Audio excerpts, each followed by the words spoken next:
Goida. His friends call him Grisha. He worries about finals. I just got to complete my exams good enough to get dragged into university. He loves his mother. Блин, ну забей, ну зачем ты всегда на стримы приходишь? Ну что?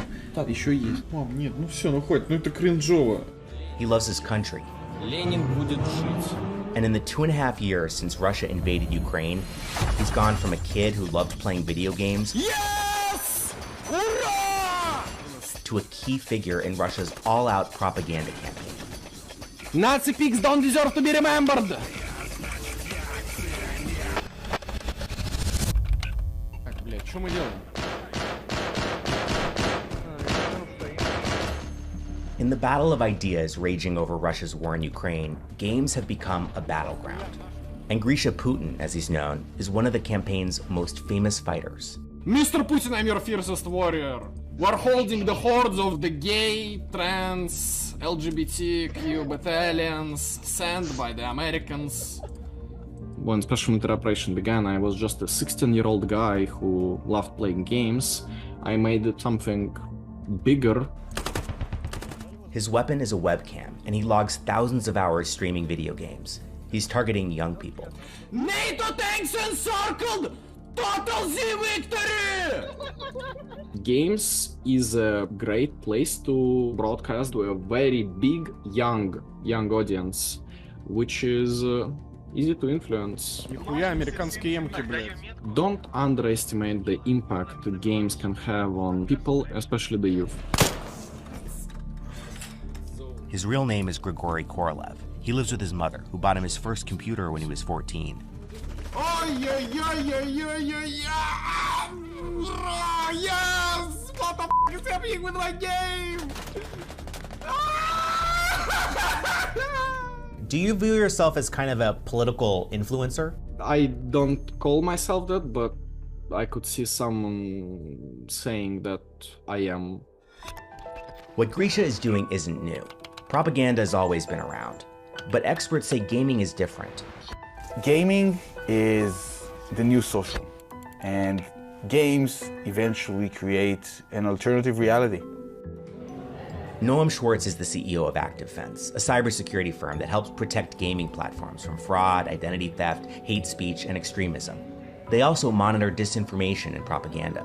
Disinformation in games sometimes can be even more dangerous than disinformation in social because it feels so much real. It's an immersive experience that sucks you in and really changes the way you see the world.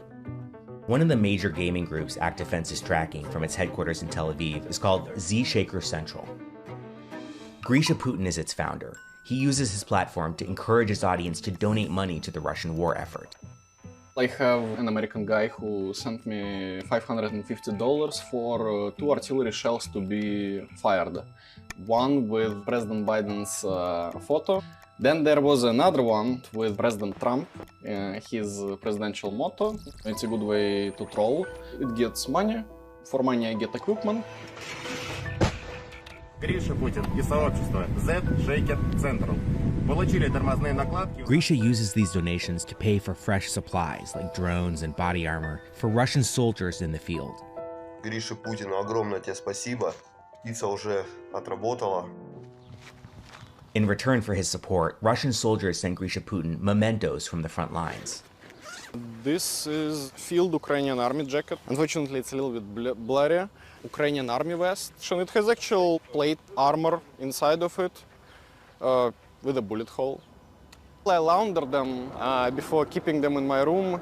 It's like a deer head that you get on your wall after a successful hunt. Grisha's popularity eventually impressed the Wagner Group, Russia's notorious mercenary company. They even let him livestream from inside their St. Petersburg headquarters. Others are also seeing possibilities in wargaming. Athletes demonstrate their team play in tactical combat esports. Barred from most international sporting competitions, the Russian government is promoting esports to show it's still accepted on the international stage. Games of future, made in Russia for new generations.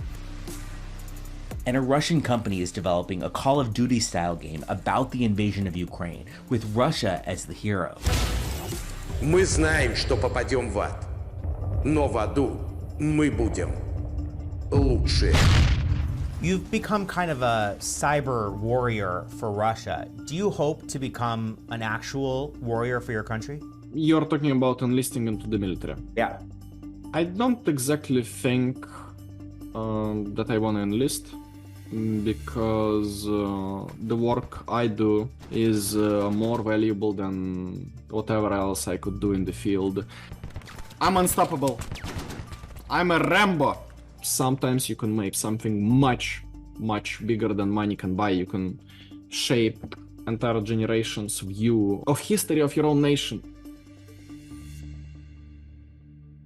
Since childhood, I told myself, well, like, I had this goal in mind: just be remembered. It doesn't matter if it's something good or bad, because I mean, you can't always be a hero for everyone. Just be there in history. Thanks for watching. Stay updated about breaking news and top stories on the NBC News app, or follow us on social media.